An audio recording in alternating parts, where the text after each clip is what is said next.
దేవుని పరిశుద్ధ నామానికి మహిమ కలుగునుగాక. కూడి వచ్చిన మీ అందరికీ నా హృదయపూర్వక వందనాలు. దేవుడు మిమ్ములను మీ కుటుంబాలను దీవించునుగాక. ఆమేన్. హల్లెలూయా, హల్లెలూయా. రాత్రి కొన్ని మాటలు మనం ధ్యానం చేద్దాం. మీ మనస్సుని వాక్యం మీద కేంద్రీకరించాలి. అప్పుడప్పుడు మనం హోటల్స్కి వెళ్తాం. హోటల్స్లో రెండు రకాలు ఉంటాయి. పెళ్ళిళ్ళకి వెళ్తాం, బంతులో రెండు రకాలు ఉంటాయి. ఏంటో తెలుసా? Buffet, sitting. హోటల్స్లో కూడా సెల్ఫ్ సర్వీసు, కూర్చుంటే వడ్డీ రెండు ఉంటాయి. టోకెన్ తెచ్చుకొని వచ్చి కూర్చుంటే వాడు టోకెన్ తీసుకొచ్చి ఏం కావాలో వడ్డిస్తాడు, ఇది ఒకటి. రెండు, టోకెన్ తీసుకొని నువ్వు వెళ్ళి తెచ్చుకొని తిని మరలా నీకేమైనా కావాలంటే టోకెన్ తెచ్చుకొని తినాలి, అంతేకాని వాడు వడ్డీ ఇవేం చేయడు. నువ్వు తిన్నాక మాత్రం ప్లేట్లు తీసుకెళ్ళిపోతాడు. ఈ బంతిలో కూడా అంతే. బఫే అనుకో, వాడు వచ్చి మన దగ్గరికి వడ్డీడు, కావాలా అని అడగడు. కావాలంటే నీవే వచ్చి వేసుకొని వెళ్ళాలి. ఇది సెల్ఫ్ సర్వీస్. క్రైస్తవ జీవితంలో మనకి సెల్ఫ్ సర్వీస్ చాలా ప్రాముఖ్యం. చాలా ప్రాముఖ్యం. అది ఎలాగో, ఆ సెల్ఫ్ సర్వీస్ ఎలాగుండాలో, దానివల్ల ఉపయోగం ఏంటో ఈ పూట కొన్ని మాటలు మనం ధ్యానం చేద్దాం. యెషయా గ్రంథం 52వ అధ్యాయము 1 నుండి 3 వాక్యాలు. యెషయా గ్రంథం 52, 1 నుంచి 3. సియోను, లెమ్ము, నీ బలము ధరించుకొనుము. పరిశుద్ధ పట్టణమైన యెరూషలేమా, నీ సుందర వస్త్రములను ధరించుకొనుము.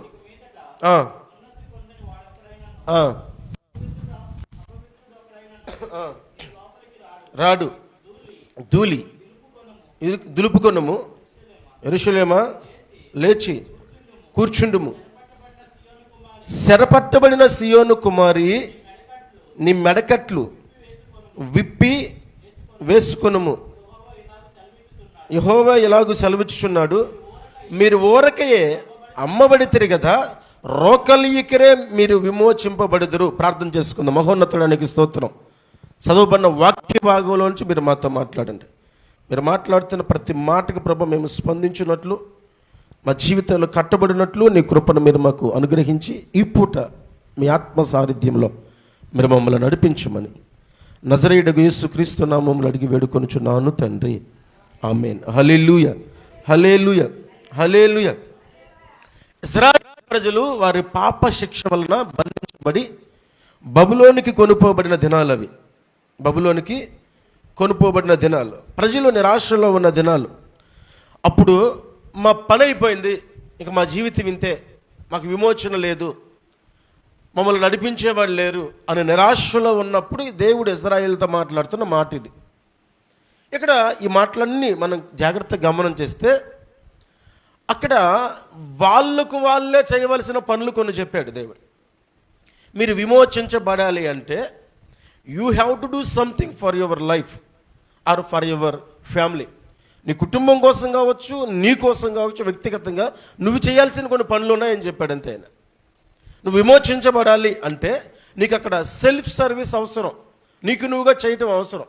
ఓ రోజు బాగా వర్షం పడుతూ చిత్తడిగా బురదగా ఉన్న రోజుల్లో సాధారణంగా కప్పలు రోడ్డు దాటుతూ ఉంటాయి. కప్పల్లో ఒక లావుగా ఉన్న కప్ప దూకుతున్నప్పుడు బురదలో కూరుకుపోయింది, బయటికి రాలేకపోతుంది.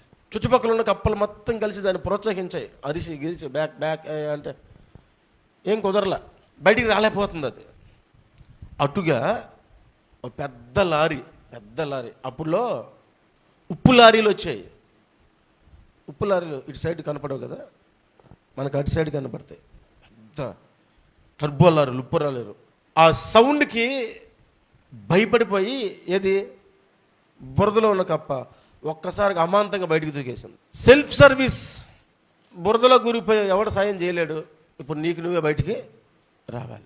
దేవుడు వాళ్ళ సెల్ఫ్ సర్వీస్లో వాళ్ళకి చెప్పిన మాటలు ఏంటంటే, మొదటిగా లేచి బలమును ధరించుకో అన్నాడు. లేచి ఎవరు లేవాలి? శిథిలమైపోయిన వారు, కూరికిపోయిన వారు, పడిపోయిన వారు, పతనమైపోయిన వారు. మా స్థితి ఇంతే అనుకొని నీరసించిపోతున్నావు చూడు, నీతోనే దేవుడు మాట్లాడుతున్నాడు. నువ్వు లేచి బలం ధరించుకో ఫస్ట్ అన్నాడు.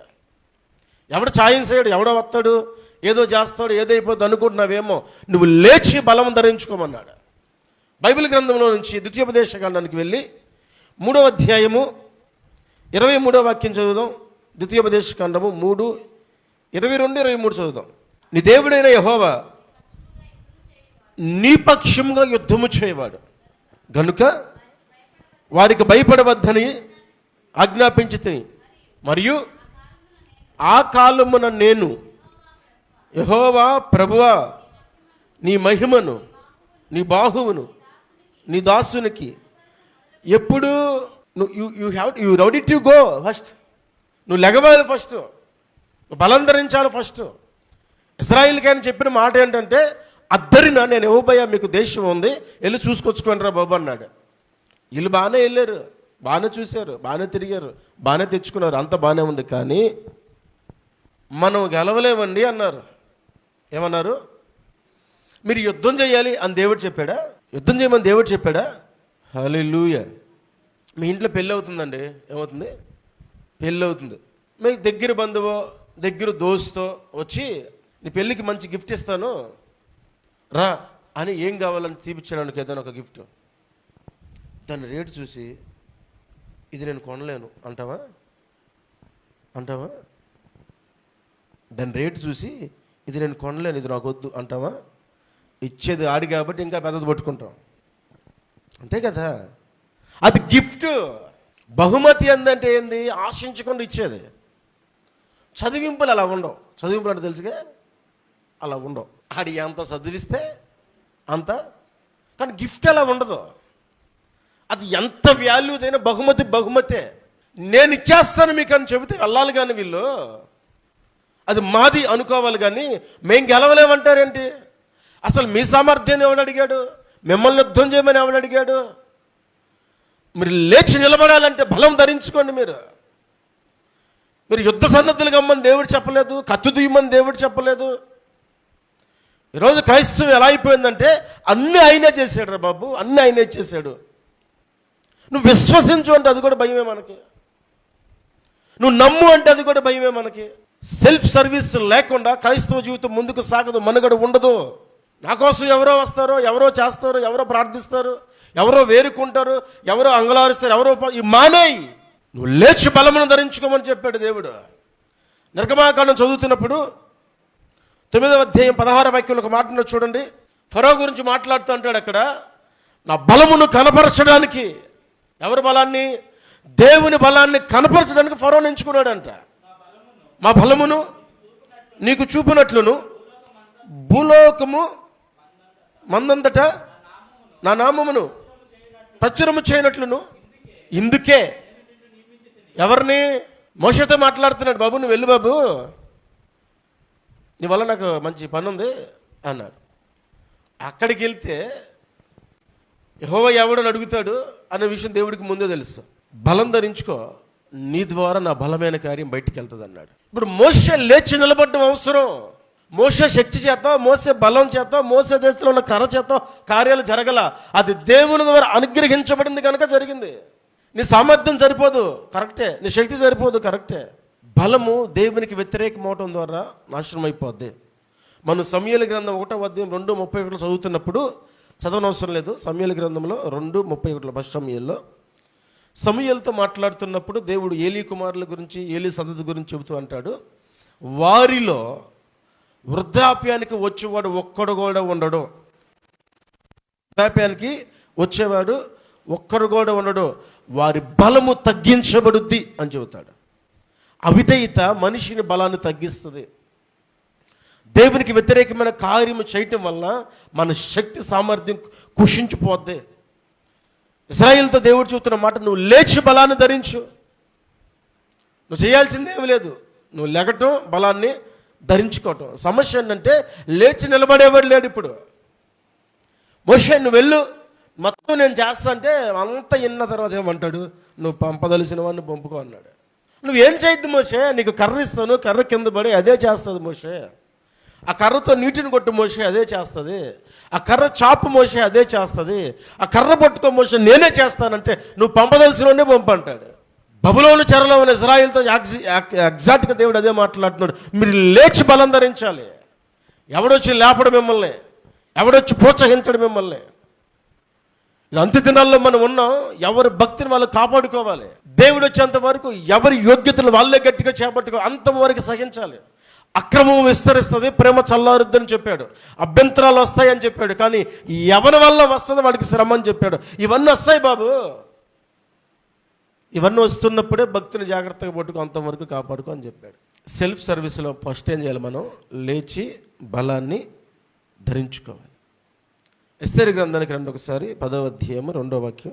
మొర్దెకై మనకు తెలుసు కదా, తెలుసా తెలీదా? మొర్దెకై బలము ధరించుకున్నాడంట. ఆయన బలమైన కార్యాలు ఉన్నాయంట. ఎలా బలం ధరించుకున్నాడో మనకు తెలుసు. గోను పట్టు కట్టుకొని బూడిదలో కూర్చున్నాడు. ఆయన సహాయమును యొద్ద నుంచి మాకు రాకపోవచ్చు ఇస్తారు, మరొక మార్గం ఉంది అన్నాడు. ఆ మార్గమే దేవుడు. మనుషుల మీద ఎప్పుడు ఆధారపడలే. ఆయన తన భక్తి మీద ఆధారపడ్డాడు. ఏ మనుషుడికి నమస్కరించకుండా ధైర్యంగా నిలబడ్డాడు. ఏ మనుషుడికి నమస్కరించకుండా ధైర్యంగా నిలబడ్డాడు. బైబిల్ అంటుంది, దేవుని వాక్యం అంటుంది, బలమును ధరించుకో. దేన్ని? బలాన్ని ధరించుకో. హల్లెలూయా, హల్లెలూయా. 10 నిమిషాలు అందరు లేచి నిలబడండి నాతో పాటు. 10 నిమిషాలు అందరు లేచి నిలబడండి. బయట వాళ్ళు కూడా, మీరు మా రాజ్య సంబంధులే బయట ఉన్నా కానీ, మీ రాజ్యం వేరు మా రాజ్యం వేరు కాదు కదా. హల్లెలూయా. మొర్దెకై ఏం ధరించుకున్నాడు? కీర్తనకాడు అంటాడు, నీ బలమును అనుభవించాలని ఆశ అంటాడు 63వ కీర్తనలో. ఇలా చెప్పుకుంటూ పోతే మనకి చాలా మాటలు కనబడతాయి. హెబ్రీ పత్రిక 11వ అధ్యాయం 34వ వాక్యం చదవండి. హెబ్రీ 11:34. వీలవుతుందా నిలబడి చదవటానికి? అగ్ని బలమును చల్లార్చిరి, ఖడ్గదారను ఖడ్గదారల తప్పించుకొనిరి, బలహీనులుగా ఉండి బలపరచబడిరి, యుద్ధములో పరాక్రమశాలులైరి, అన్యుల సేనలను పారదొరలి, స్త్రీలు మృతులైన తమ వారిని పునరుద్ధానము వలన మరలా పొందిరి, కొందరైతే మరి శ్రేష్టమైన పునరుద్ధానము పొందగోరి విడుదల పొందనలక యాతన పెట్టబడిరి. విశ్వాస సంబంధమైన బలమును గురించి మాట్లాడుతున్నాడు. బలము ధరించుకోవాలి మనం. ఏ బలము? విశ్వాస సంబంధమైన బలము. ఏ బలము? విశ్వాస సంబంధమైన బలము. ఉందా విశ్వాస సంబంధమైన బలం మనలో? విశ్వాసాన్ని ఎప్పుడు కనపరుస్తామో తెలుసా? మనం విశ్వాసం ఎప్పుడు కనపరచాలో తెలుసా? విశ్వాసాన్ని ఎప్పుడు ఉపయోగించాలో తెలుసా? ఎలా ఉపయోగించాలో తెలుసా? దాని కొల పరిమాణాలు ఎలా ఉండాలో తెలుసా? బైబిల్ విశ్వాసమును బట్టి విశ్వాసం ద్వారా అని చదువుకుంటూ వెళ్ళిపోతాం. ఆ స్థితి కానీ, ఆ స్థాయి కానీ, ఆ పరిస్థితి కానీ మనకు వస్తే మనం ప్రక్కదారి ఎతికేసుకుంటాం. లేచి బలమును ధరించుకో సియోను కుమారి అని దేవుడు మాట్లాడుతున్నాడు. విశ్వాస సంబంధమైన బలమును ధరించారు మన పితరులు. 2, ఆయన అన్న మాట ఏంటంటే, నీ వస్త్రాన్ని నువ్వు ధరించి అన్నాడు. ఏమన్నాడు? వస్త్రాన్ని. చూడండి, యెషయా గ్రంథంలోనే 52వ అధ్యాయం 1వ వాక్యంలోనే ఉంటుంది ఆ మాట. మీరు ఎన్ని పేపర్లు తిప్పినా ఇది మాత్రం ఖచ్చితంగా అలా పెట్టుకొని ఉన్నాడు. 52. యెరూషలేమా ఏం ధరించుకోవాలి? అసలు ఏ వస్త్రాలు ధరించుకోమన్నాడు? ఆయనకి ఏ వస్త్రాలు ఉండాలి? ఆది కాండంలో 27వ అధ్యాయం 27వ వాక్యం చదవండి. అతడు దగ్గరకు వచ్చి ఎవరిని? అతడి దగ్గరకు వచ్చి అతన్ని ముద్దు పెట్టుకొనెను. అప్పుడు అతడు అతని వస్త్రములను వాసన చూసి, నా కుమారుడు సువాసన యెహోవా దీవించిన చేని సువాసన వలనున్నది. అబ్బా, లాక్కొని వస్త్రాన్ని వాసన చూసి దీవిస్తున్నాడు. మనం ఎవరన్నా లాక్కొని వస్త్రాల వాసన చూసామంటే ఆ శవడి కంపిక సుఖం పోతాం మనం. వస్త్రం అనేది దీవెనకు గుర్తు, దీవించబడ్డానికి గుర్తు. వస్త్రం అనేది రక్షణకి గుర్తు, కవచానికి గుర్తు. అవని ఆదామని ఏదైనా వనం నుంచి దేవుడు వెళ్ళగొడుతున్నప్పుడు బలర్పించి చర్మాన్ని తీసి చర్మపు చొక్కాలు కుట్టించి తొడిగించి పంపించాడు వాళ్ళ దిశమలను కప్పుకోవడానికి. వాళ్ళు ఏదైతే తాత్కాలికంగా చేసుకున్నారో అది వారి దిశమలను కప్పలేకపోయింది. సూర్యుడు తగిలితే ఎండిపోతున్నాయి ఆకులు, సూర్యుడు తగిలితే ఆకులు ఎండిపోతున్నాయి.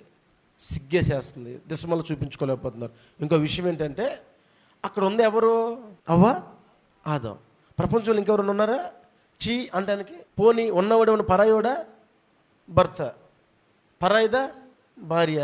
భార్య భర్తలు ఒకరి దిశమలో ఒకరు చూసుకోవడానికి చీ అని చేద్దరేసి ఒకరి దిశమలో ఒకరు కనపడకుండా ఆకులు తెచ్చి కప్పుకుంటే ఎండ తగిలితే ఎండిపోతున్నాయి. అప్పుడు దేవుడు వధ చేసి వస్త్రాలు తీసి వాళ్ళకిచ్చి పంపించాడు. సియోను కుమార్తె, వస్త్రము ధరించుకో, రక్షణ వస్త్రం. వస్త్రం అనేది దీవెనకి గుర్తు. 35వ అధ్యాయం చదవండి, ఆదికాండం 35 2వ వాక్యం. యాకోబు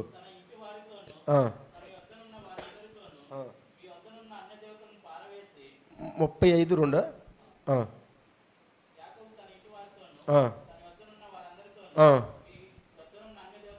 పారేసి శుద్ధిపరచుకొని వస్త్రాలు ఏం చేయాలి? వస్త్రాలు ఏం చేయాలంట? మార్పిడి. ఒక ఆయన వస్త్రాన్ని బట్టి దీవించాడు. మీ మీద ఉన్న వస్త్రం దీవెనకు గుర్తు కాదు, దాన్ని మార్చేయమన్నాడు. దాన్ని మార్చేసేయాలి. మనం ఆదికాండంలోనే 39వ అధ్యాయంకి వెళ్ళినప్పుడు పొతిఫర్ భార్య యోసేపు వస్త్రాన్ని పట్టుకున్నప్పుడు వస్త్రాన్ని విడిచి పారిపోయాడు. ఓ వస్త్రమేమో వాసన చూస్తే దీవించబడడానికి కారణమైంది, ఒక వస్త్రమేమో దేవుని దగ్గరికి వెళ్ళటానికి ఆటంకం కనుక దాన్ని మార్చేయమన్నాడు. ఒక వస్త్రమేమో ఉంచుకుంటే పాపం వస్తుంది కనుక తీసేశాడు. నా భాష అర్థమవుతుందా? ఒక వస్త్రమేమో వాసన చూసి దీవించబడడానికి కారణమైంది, ఒక వస్త్రమేమో దేవుని దగ్గరికి వెళ్ళడానికి ఆటంకం కనుక యాకోబు మార్చుకోమన్నాడు. మరొక వస్త్రం తీయకపోతే పాపంలో పడిపోతాడు కనుక తీసి పారిపోయాడు. 1 సమూయేలు గ్రంథం 27:9 చదవండి. దావీదు అక్కడ ఫిలిస్తీన్లను దోచుకొని వస్త్రాలు తెచ్చాడు. ఎందుకంటే హోలీ ఇవ్వడానికి. ఎవరికి? సౌలుకి హోలీ ఇవ్వడానికి ముందోళ్ళు దోచుకొచ్చాడు. అలాగే సంసోను తన పొడుపు కథను చెప్పిన వారికి ఇవ్వడానికి ఫిలిస్తీన్లు దోచుకొచ్చాడు, వస్త్రాలు దోచుకొచ్చాడు వెళ్ళి. అయితే ఇక్కడ చెప్పబడుతున్న వస్త్రం ఏంటి? ఎలాంటి వస్త్రం అంటే మత్తయి సువార్తకు మనం వెళ్తే 22వ అధ్యాయము 11-12 వాక్యాలు చదవండి. మత్తయి సువార్త 22, 11, 12 వాక్యాలు. రాజు కూర్చున్న వారిని చూడ లోపలికి వచ్చి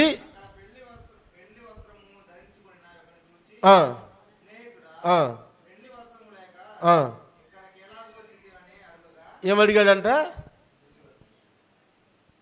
అక్కడ సందర్భం మనకు బాగా తెలుసు. ఓ పెద్ద విందు చేయించాడు. పిలిచినోడు ఎవరు పెళ్ళికి రాలా.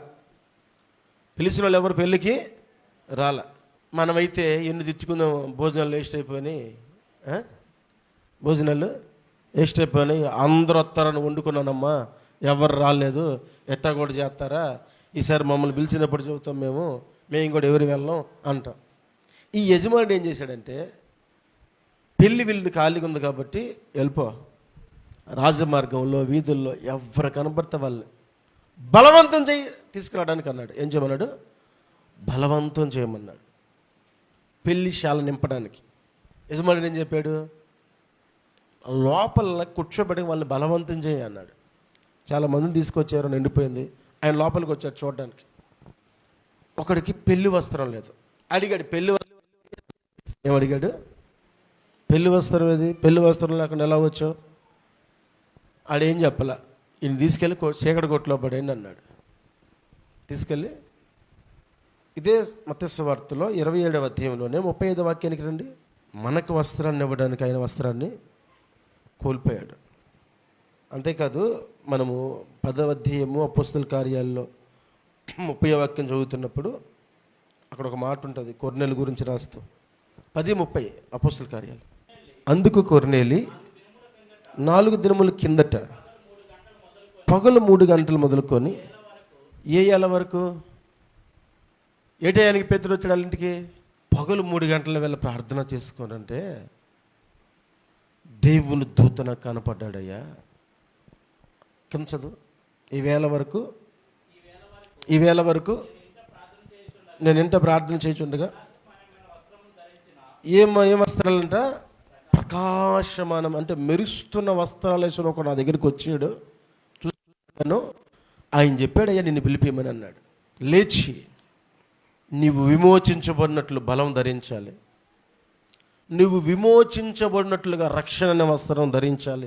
ఎలా అంటే నీకు నువ్వే చేయాలి, ఎవడి సాయం చేయడు. నీకు నువ్వే నీవు లేచి బలము ధరించు, నువ్వు లేచి వస్త్రాలు వేసుకోమని చెబుతున్నాడు. మూడో మాట మనం చదివితే అదే యెషయా గ్రంథం 52లో 2వ వాక్యం చదవండి. అసలు ధూళి దేనికి సాదృశ్యం? పాత నిబంధన ప్రకారం ధూళి ఎందుకు పోసుకుంటారు? తగ్గింపుకి, దుఃఖానికి. Very good. దుఃఖానికి వస్త్రాలు చింపుకొని, ధూళి పోసుకొని, గోను పట్ట కట్టుకొని బూడిదలో కూర్చునేవారు. అది ఏ స్థాయిని తెలుపుతుందంటే, నీవు మహోన్నతుడివి, ఔన్నత్యం కలిగిన వాడివి, మా బ్రతుకులు ఇవయ్యా, మాతో నీకు పోటీ ఏంటి? మా మీద నువ్వు ఎదురు తిరిగితే మేమేం చేయగలం? కొంచెం దయచూపయ్యా అని చూపించడానికి దుమ్ము పూసుకునేవాళ్ళు. 1 సమూయేలు గ్రంథానికి రండి, 4వ అధ్యాయము 12వ వాక్యం చదవండి. ఆనాడే బెన్యామీనుడు ఒకడు యుద్ధ భూమిలో నుండి పరిగెత్తి వచ్చి చెరిగిన బట్టలతోనూ త్వర మీద ధూళితోనూ షిలోహులో ప్రవేశించాను. అతడు వచ్చినప్పుడు ఎలా వచ్చాడంటే, యుద్ధంలో మనసం పట్టబడింది. ఏలీ కుమారులు ఒప్నే ఫినెహాసులా చనిపోయారు. ఆడు యుద్ధంలోంచి ఎలా రావాలి? పరిగెత్తుకుంటూ రావాలా వద్దా? ఎలా వచ్చాడు? దుమ్మునెత్తిన పోసుకొని బట్టలు చింపుకొని వచ్చేసాడు. అంటే వీడి సమాచారం చెప్పని అవసరంలా, ఇంకా వీడిని చూడగానే అక్కడ ఏం జరిగిందో అర్థమైపోద్ది వాళ్ళకి. ఇశ్రాయేలు బ్రతుకులు ఇలాగే ఉన్నాయి, వాళ్ళని చూస్తే అర్థమైపోతుంది వీళ్ళు బతుకులు ఇంతే అని. దేవుడు చెబుతున్నాడు, దుమ్ము దులుపుకో ఫస్ట్. మనం చాలాసార్లు ముందు కళ్ళనీళ్ళు తుడుచుకో అంటాం మనం. అంటే అర్థం అంటే ముందు ఏడిపాపు. దేవుడు అంటున్నాడు, ముందు కన్నీళ్ళు తుడుచుకో. నువ్వు ఫస్ట్ నీ దుమ్ము దులుపుకో, దులుపుకో. నువ్వు లేచి బలం ధరించుకొని వస్త్రాలు వేసుకోవడమే కాదు, అసలు నీ ధూళి దులుపుకో. నువ్వు వేదనకి మీద ఆగిపోద్ది. ఎలా ఆగిపోద్దాయి అంటే, ఎవడు ఆపడు? నీవే లేగాలి, బలం ధరించుకోవాలి, నీవే లేగాలి, వస్త్రాలు వేసుకోవాలి, నీ ధూళి నువ్వే దులుపుకోవాలి. ఎవడో అనవసరంగా మనం అన్నింటిలో దూరేసి దుమ్ము దులిపేసి అంటాం, కానీ ఎవడు ధూళాడే దులుపుకోవాలి. బైబిల్లో ఒక మాట చదవండి, యోబు గ్రంథానికి రండి, 2వ అధ్యాయము 12వ వాక్యం చదవండి. యోబు 2:12. పెన్ను ఉంటే రాసి పెట్టుకోండి కొటేషన్. శ్రమ ధూళిలో నుండి పుట్టదు, బాధ భూమిలో నుంచి బయటికి రాదంట. ధూళి దులుపుకో, నీ ధూళి నువ్వే దులుపుకో. ఎవడు దులపడో? నీ ధూళి నువ్వే దులుపుకోవాలి. మొర్దెకయి ధూళిలో కూర్చున్నాడు. నినివే పట్టణపు ప్రజలు యోనా వార్త వినగానే బూడిద చల్లుకొని ధూళిలో కూర్చున్నారు. శ్రమ, నీకొచ్చిన శోధన, నీకొచ్చిన ఇబ్బంది నువ్వు అధిగమించాలంటే నీ దుమ్ము నువ్వే దులుపుకోవాలి, నీ ధూళి నువ్వే దులుపుకోవాలి. ఎవడ సాయము చేయడు. సెల్ఫ్ సర్వీస్ చాలా ప్రాముఖ్యం. Self service. నీది నువ్వే. నీ వస్త్రం నువ్వే ధరించుకోవాలి, నీ బలము నువ్వే ధరించుకోవాలి, నీ ధూళి నువ్వే దులుపుకోవాలి. మత్తయి సువార్తలో 10వ అధ్యాయము 14వ వాక్యం చదవండి. ఎవడైనను మిమ్మును చేర్చుకొనక మీ మాటలు వినకుండా ఎడలా మీ పాదములకున్న ధూళి దులిపేమన్నాడు. ఈ ధూళి ఆ ధూళి ఒకటి కాదు. మీరు ఎక్కడికైనా వెళ్ళారు, స్వార్థ చెబుతున్నారు, వాళ్ళు వద్దనో ఇబ్బంది పెట్టో కొట్టో తిట్టో పంపించేస్తున్నారు, వాళ్ళు ఏమనకండి, సైలెంట్గా వచ్చేస్తూ మీ కాలుకున్న దుమ్ము దులిపేసి రండి అన్నాడు. ఎందుకంటే విమర్శ దినమున అది లేచి లెక్క చెబుతుందయ్యా. ఇదిగో నీ సేవకుని పాద ధూళిని నేను, ఆ ఊరొచ్చాడు నీ సేవకుడు చెప్పాడు, వీళ్ళు వినలేదయ్యా అనేది సాక్ష్యం. పాదధూళి. క్రైస్తవ్యాన్ని చాలా తక్కువ అంచనా వేస్తున్నారు. నెబుకద్నెజర్ లాంటి వాళ్ళు, ఫరో లాంటి వాళ్ళు, మహా చక్రవర్తులే నోరు మూసుకొని కూర్చున్నారు. ప్రపంచాన్ని కోకట వేలతో పెగిలించగలిగిన శక్తి సామర్థ్యం ఉన్న వాళ్ళు, ప్రపంచాన్ని రూల్ చేసిన వాళ్ళు, ప్రపంచ చరిత్రలో వాళ్ళకంటే ఒక ముద్రను వేసుకున్న వాళ్ళు. క్రైస్తవుని ఎంత అనగదొరక్కాలనుకుంటే అంతగా ప్రబలుద్దే. నెహ్రూ గారు జైల్లో ఉన్నప్పుడు ఇందిరాగాంధీకైనా ఒక లేఖ రాశాడు, క్రైస్తవులతో చాలా జాగ్రత్తగా వ్యవహరించు అని. ఎందుకంటే వాళ్ళు నిద్రపోతున్న సింహాలు అని రాశాడు. ఇంకేం రాయలే. సింహం అంట ఒక మనిషిని చంపేయడానికి 4 నిమిషాలు టైం తీసుకుంటుందంట. అదే నిద్రపోతున్న సింహాన్ని లేపితేనంట దానికున్న కోపానికి 1 నిమిషంలో 4గురిని చంపేస్తుందంట. నెహ్రూ ఇందిరాగాంధీకి రాసిన మాట ఏంటంటే, క్రైస్తవులు నిద్రపోతున్న సింహాలు వాళ్ళని టచ్ చేయొద్దని రాశాడు. చరిత్ర తెలిస్తే వెనక్కి చూసుకో, క్రైస్తవుల మీద ఎంత దాడి జరిగితే అంతగాలు పైకి వచ్చారు, ఎంత అనగదొక్కితే అంత పైకి వచ్చారు. సో ఎవడు వారిని దాచి ఉంచలేరు, ఏ సామ్రాజ్యం కూడా ఉంచలేదు. ఈరోజు క్రైస్తవుడిగా మనం తెలుసుకోవాల్సిన విషయం అంటే, మనం సెల్ఫ్ సర్వీస్ మర్చిపోయాం. Self service. మనకి ప్రార్థన కావాలంటే ఫోన్ దగ్గరికి వెళ్తుంది, స్వస్థత కావాలంటే ఫోన్ ఒక దగ్గరికి వెళ్తుంది, ఇది కావాలంటే ఫోన్ ఒక దగ్గరికి వెళ్తుంది, కానుకలు కావాలంటే ఒక భాగం అక్కడికి వెళ్తుంది. ఈ దరిద్రపు ఆలోచనలు, దరిద్రపు జీవితాన్ని మానుకొని సెల్ఫ్ సర్వీస్ నేర్చుకో. నీకు నువ్వే బలం ధరించుకోవాలి, నీకు నువ్వే వస్త్రాలు ధరించుకోవాలి, నీకు నువ్వే నువ్వు ధూళిని దులుపుకోవాలి. 4 అదే 52:2 చదవండి, బాగా చదవండి. ధూళి దులుపుకొనుము యెరూషలేమా, లేచి కూర్చో సీయోను కుమారి. ఏమి విప్పుకోవాలి? నీ మెడకి కట్లు ఉన్నాయి, ఎవడో తిప్పితే వెళ్ళిపోదాం అనుకుంటున్నావు, నువ్వు లేచి ఇప్పుకో అన్నాడు. ఒక పక్షమే గలవాడిని యేసయ్య దగ్గర తీసుకొచ్చారు, మోసుకొచ్చారు. మాట చెప్పాలంటే ఏమన్నాడు ఆయన? లేచి నీ పరుపెత్తుకొని నువ్వు వెళ్ళిపో అన్నాడు. నీ పరుపెత్తుకొని నువ్వు వెళ్ళిపో అన్నాడు. వాడు లేచి తన పరుపెత్తుకొని వెళ్ళాడు. ఎవడో వచ్చి నా కట్లు ఇప్పేస్తాడు, ఎవడో వచ్చి నా బంధకాలు దంపేస్తాడు. కాదు, నీకు నువ్వే సెల్ఫ్ సర్వీస్కి అలవాటు పడలే మనం. కాబట్టి ఎవడో సాయం చేస్తాడు అనుకుంటున్నాం అంతే. మత్తయి సువార్త 18:18 ఓ మాట చదవండి. భూమి మీద ఏటిని బంధింతురో అవి పరలోకంలో బంధించబడతాయి, భూమి మీద వేటి నిప్పుతావో. చాలా బంధకాల్లో ఉన్నావు నువ్వు విప్పుకో. ఎవడో వచ్చి నీ బంధకాలు విప్పడు, నీ బంధకాన్ని విప్పుకో. నువ్వు ఏది భూమి మీద విప్పితే పరలోకంలో విప్పబడుతుంది. నీ మెడకట్లు, నీ బంధకాలు నువ్వే విప్పుకో. ఎవడో వచ్చి నీకు ఇప్పే సహాయం లేదు. మనం ఏం చేస్తామంటే ఎవడో వచ్చి ఇప్పుతాడులే, ఎవడో సాయం చేస్తాడులే, ఎవడో మనకు వచ్చి మన బాధలు తీర్చేస్తాడులే అని తెగ ఎదురు చూస్తున్నాం మనం. అదేదో ఉంది, ఎవరో వస్తారని ఏదో చూస్తారని ఎదురు చూసి మోసపోకమని. ఎవడు రాడు. నీ కట్లు నువ్వే తెంచుకోవటం నేర్చుకో. ఫస్ట్ బంధించబడిన నీ బంధకాలు తెంచుకోవటం నేర్చుకో. ఆదికాండం 7:11 దేవుడు ఆకాశ తుమ్ములు విప్పాడు, మరలా మూసింది కూడా ఆయనే. అది ఎవరి తరము కాదు. ఇప్పుడు దేవుడు అంటున్నాడు, నీ బంధకాలను విప్పేసుకో. ఆ శక్తి నీకుంది, నీ వాకుకు ఆ శక్తి ఉంది, నీ బంధకాలు విప్పుకునే శక్తి ఉంది, ఆ స్థాయి నీకుంది. కానీ ఇశ్రాయేలు నువ్వేం చేస్తున్నావు అంటే ఎవడో వస్తాడని చూస్తున్నావు, ఎవడు రాడు నీ కోసం. నీ బంధకాలు నువ్వే విప్పుకో అన్నాడు. మన కోసం కూడా ఎవడు రాడు, మన బంధకాలు మనమే విప్పుకోవాలి. చాలామంది ప్రార్థన రిక్వెస్ట్లు పంపించుంటారు ఈ రాత్రి. ఇక్కడ మనం ప్రార్థన చేస్తుంటే అక్కడ వాళ్ళు నిద్రపోతుంటారు, ఇక్కడ మనం ప్రార్థన చేస్తుంటే వాళ్ళు నిద్రపోతుంటారు. నీ సమస్య కోసం ఎవడు ప్రార్థన చేసినా కన్నీరు కాసి అది పోదు. నీ సమస్య కోసం నువ్వే ఏడవాల. ఎవడు విప్పడు, ఎవడు రాడు. నీ కట్లు నువ్వే తెంచుకోవాలి, నీ బంధకాలు నువ్వే విప్పుకోవాలి. అదే సెల్ఫ్ సర్వీస్ ఉండాలి నీకని చెబుతుంది బైబిల్.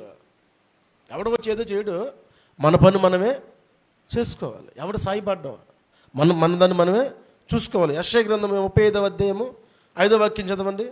గుడ్డివారి కన్నులు తెరవబడును, చెవిటివారి చెవులు ఏం చేస్తాయంట? వినబడును. కుంటివారు దుప్పు వలె గంతులు వెయ్యను, మూగవారి నాలుక. ఏమైనా జరిగే పనులా? చెవులు తెరవబడాలి. చాలా సందర్భాల్లో అవి బంధించబడిపోయి ఉంటాయి. 4 రోజుల క్రితం చచ్చిపోయి ఉన్నాడు లాజరు. యేసుప్రభువు వచ్చాడు, లాజరు బయటికి రా అంటే పేత వస్త్రంలో చుట్టబడిన వాడై అలాగే బయటికి వస్తే యేసే అన్నాడు, వెళ్ళి వాటిని ఇప్పండి అన్నాడు. అది ఇప్పుకోలేని స్థితి. తనను చుట్టేశారు, తనకు ఇప్పుకోవడానికి లేదు. కానీ మనకు ఛాయిస్ ఉంది, మనం ఇప్పుకోబోదు. ఎవడో చిప్పుతాడు అనుకుంటున్నాం. ఎవడో వస్తాడని ఎదురు చూస్తే ఆత్మీయంగా చచ్చిపోతావు. నీ కట్లు నువ్వే విప్పుకోవాలి. కట్టబడిన గాడిది విప్పబడినట్లు మన కట్లు మనం ఇప్పుకోకపోతే. యెషయా 52:3 ఊరికి అమ్మబడతారు కదా, రోకలు ఇయ్యకే మీరు ఎట్టకేలకి. ఆయన ఏం చెప్పాడంటే, మీరు కానీ లేచి బలం ధరించుకుంటే నా దగ్గరికి మిమ్మల్ని చేర్చలేని వస్త్రాలు ఉన్నాయి, అది తీసేస్తే ధూళి దులిపేసుకొని, ఎవడో కొడితే ఏడిసిన ముఖం పెట్టుకోకుండా ధూళి దులిపేసుకుంటే, మీ మెడకున్న కట్లు ఇప్పేసుకొని మీరు రెడీగా ఉంటే మిమ్మల్ని విమోచించేస్తా అని చెప్పాడు. కానీ ఈ పైన 4 మాత్రం మీరే చేయాలి. ఈ పైన 4 మాత్రం మీరే చేయాలి. అప్పుడు మీరేం చేయబడతారంట? విమోచించబడతారు అన్నాడు. నిర్గమాకాండానికి వెళ్ళి ఒకసారి 15:13 చదవండి. నీవు విమోచించిన నీ ప్రజలను నీ కృప చేత తోడుకొని పోతివి. ఎవరు విమోచించారంట? దేవుడు. ఎప్పుడు విమోచన? నువ్వు లేచి బలం ధరించుకోవాలి, నీ వస్త్రాలు నువ్వే మార్చేసేయాలి, నీ ధూళి నువ్వే దులుపుకోవాలి, నీ మెడకట్లు నువ్వే ఇప్పేసుకోవాలి. అప్పుడు దేవుడు ఏం చేస్తాడు? నిన్ను విమోచిస్తాడు. మీ అందరికీ అనుకోవచ్చు, డౌట్ రావచ్చు, ఇన్ని మేము చేసాక ఇంకా దేవుడు చేసేది ఏముందయ్యా? ఇన్ని మేము చేసాక మోషే అంటాడు, మీ బలము చేతనైనను మీ ఖడ్గము చేతనైనను మీరు దీనిలోనికి ప్రవేశించరాలేదు, చూసుకోండి అంటాడు. మీరు యుద్ధాలు చేయలే కరెక్టే, మీ శత్రువు ఎవడు మీ ఎదుటి నిలబడలేకపోయాడు కరెక్టే. అది మిమ్మల్ని చూసి కాదు. ఎవరిని చూసి? వెనుకున్న దేవుని శక్తిని చూసి. దేవుడు ఎలా ఇశ్రాయేలుని తీసుకెళ్ళాడంటే, యుద్ధములో ఓటమికి కారణం ఏంటంటే భయం. నా ట్యాబ్ మీద అట్ట ఒకటి ఉంటుంది, అట్ట మీద ఉంటుంది, a bold attempt is a half success. ధైర్యంగా నువ్వు బరిలోకి దిగటం అనేది సగం సక్సెస్ అంట. ఇశ్రాయేల్ గెలవడానికి ప్రధాన కారణం ఏంటంటే, ఎరుకో గోడలు ఎందుకు మూసేశారు? ద్వారాలు ఎందుకు మూసేశారు? ఎరుకో ద్వారాలు ఎందుకు మూసేశారు? రాహాబ్ ఏమన్నది? మీరు రాకుండా మూసేసామన్నదా? మీ గురించి సమాచారం ఉన్నప్పుడు మా గుండెలు కరిగిపోయినాయి అన్నది. ఇశ్రాయేలీలు అంటే వాళ్ళకి భయాన్ని కలుగజేసాడు.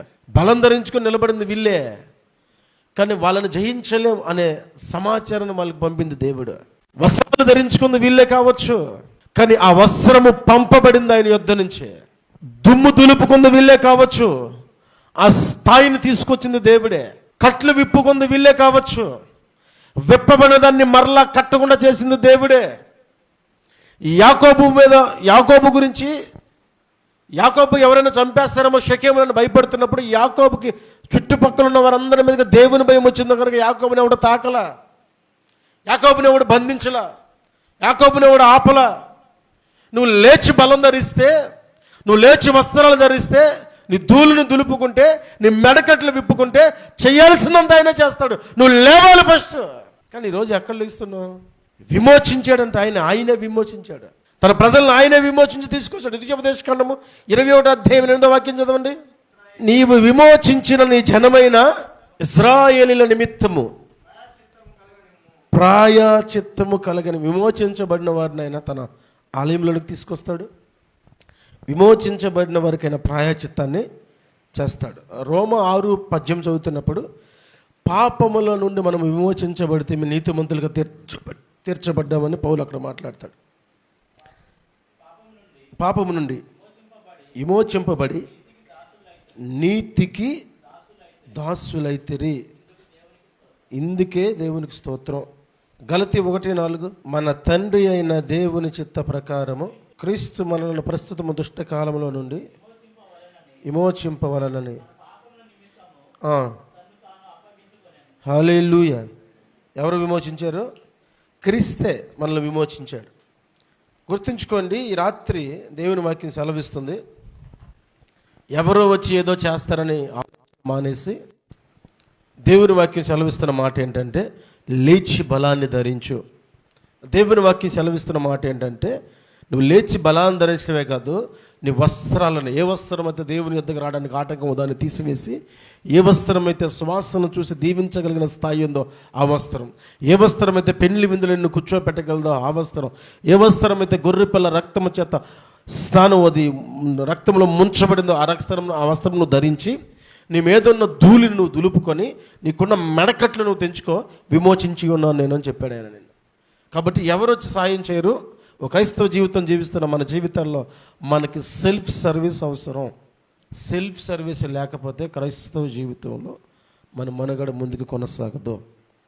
ఎవరో వచ్చి ఏదో చేస్తారని ఆలోచన మానేసుకోండి. వ్యక్తిగతంగా ఆత్మీయ జీవితాన్ని కట్టుకోండి. ఈ మాటలు దేవుడు మన వెనుకలో దీవించునుగాక. ఆమేన్. దయచేసి అందరూ మోకరించినట్లయితే ప్రార్థన చేసుకుందాం.